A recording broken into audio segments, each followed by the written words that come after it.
Namaste. In a few episodes, I shall be narrating to you the life history of the saint of Sakori, or as we call him, the sage of Sakori. Sakori is absolutely a tiny village on the outskirts of Ahmednagar district in the state of Maharashtra.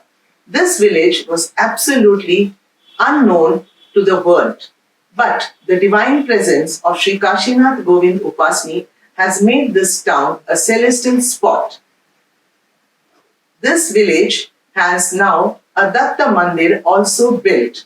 As soon as we enter this small tiny village, we can see two beautiful towers, tall towers, which seem to be inviting us to this spiritual abode of Sri Kashinath Govind Upasani.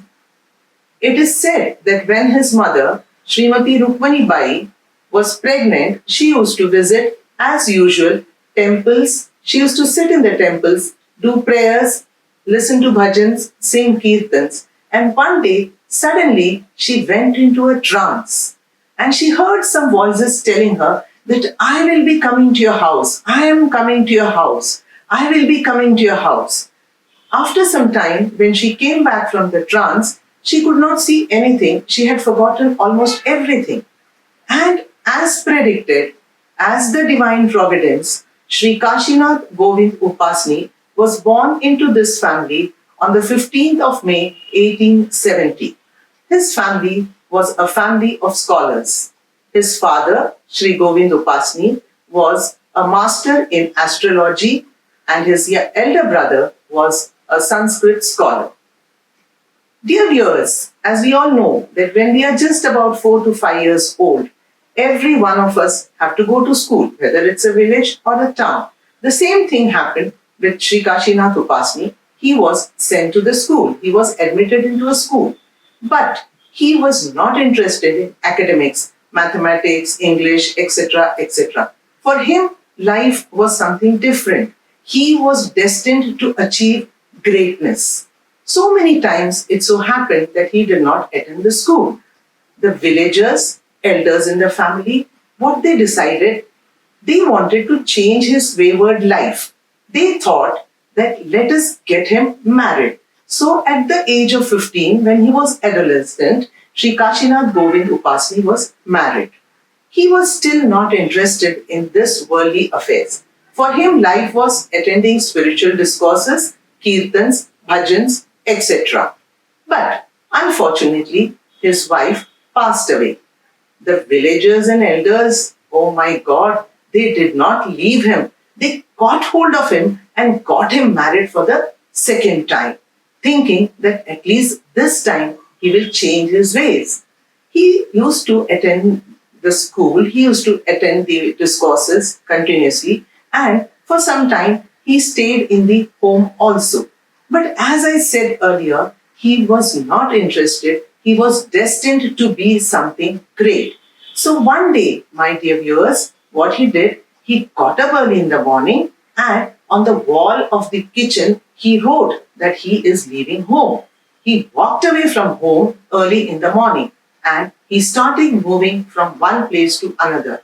From his place of birth, where he was born, that is Satana in Nasik, he went to the city of Nasik, he went to Pune, he went to Kalyan, and on the way, he stayed in temples, he meditated, he did penance, he listened to discourses, and spontaneously, he also gave discourses on various subjects.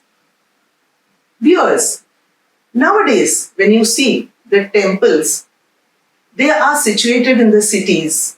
Even in villages, the temples, you have gardens over here, you have restaurants over here, you have parks behind. But in those days, temples, they were in the villages, they were in one remote corner. And behind the temple, There used to be big jungles, there used to be a cremation ground, and Sri Kashinath Upasani used to sit in this temple and meditate. And for him, these jungles or the cremation ground was nothing to be afraid of. Sometimes he even went into the cremation ground to have silence to meditate and do penance. From the jungles, you had lions, tigers, scorpions, snakes moving around. But no, it did not affect him. One day, while he was meditating, suddenly he saw a cave behind him. And something struck his mind. He said, okay, wonderful. This is the place where I can meditate and do penance. He walked into the cave. And dear viewers, he did not realize for how many days or months he was inside the cave, without food, without water. And when he came out of the trance, he was choked. His thirst was getting up to him, and his skin was all dirty. It was peeling off. And as a miracle, it started pouring heavily. His thirst was quenched and his skin was absolutely cleaned. But he was physically tired, his knees were hurting him, and from the cave, he had literally to crawl to come to the temple. But the people around, the tribals of that village who helped him come to the temple, found that he was physically tired, but his face had a divine glow. It had a divine shine. This is what Sri Kashinath Govind Upasani was to achieve